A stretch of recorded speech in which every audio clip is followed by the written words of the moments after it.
তিনি কি বলেছেন, যাতে ভবিষ্যতে কোনো স্বৈরাচারের জন্ম না হয়, জোর করে যাতে কেউ ক্ষমতায় টিকে থাকতে না চায়, সেই জন্য তিনি বলেছেন যে 2 মেয়াদের বেশি কেউ প্রধানমন্ত্রী হতে পারবেন না। আপনাদের সবাইকে বোধহয় রোজায় ধরছে নাকি? হ্যাঁ, চুপচাপ বসে আছে।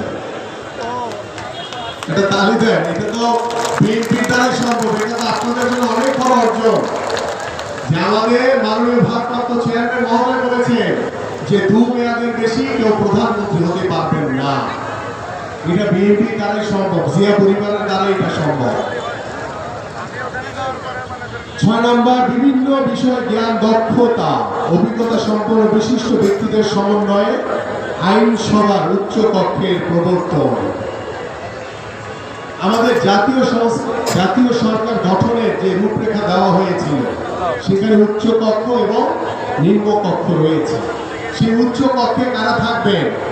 বাংলাদেশের বিশিষ্ট জন, বিচারপতি থেকে শুরু করে বিশিষ্ট আইনজ্ঞ, সঙ্গীতাঙ্গনের লোক, বিভিন্ন সাংস্কৃতিক অঙ্গনের লোক, বিশিষ্ট বুদ্ধিজীবী, গণমাধ্যমের যারা বিশিষ্ট ব্যক্তিবর্গ রয়েছে, তাদেরকে নিয়ে একটি উচ্চ কক্ষ প্রবর্তন করা হবে। 7 নম্বর, সংবিধানের 70 অনুচ্ছেদ সংশোধন। 8 নম্বর, নির্বাচন কমিশন, নির্বাচন ব্যবস্থার সংস্কার, সংশ্লিষ্ট আইন ও বিধি সংশোধন। যে কথাটি একটু আগেই বলছিলাম আমি, যে গত 17 বছর নির্বাচন ব্যবস্থার কি হয়েছিল, কি অবস্থা ছিল, সেটা আপনারা সকলেও অবগত হয়েছে। নির্বাচন ব্যবস্থা স্বৈরাচারী কায়দায় নির্বাচন ব্যবস্থা গ্রহণ করা হয়েছিল।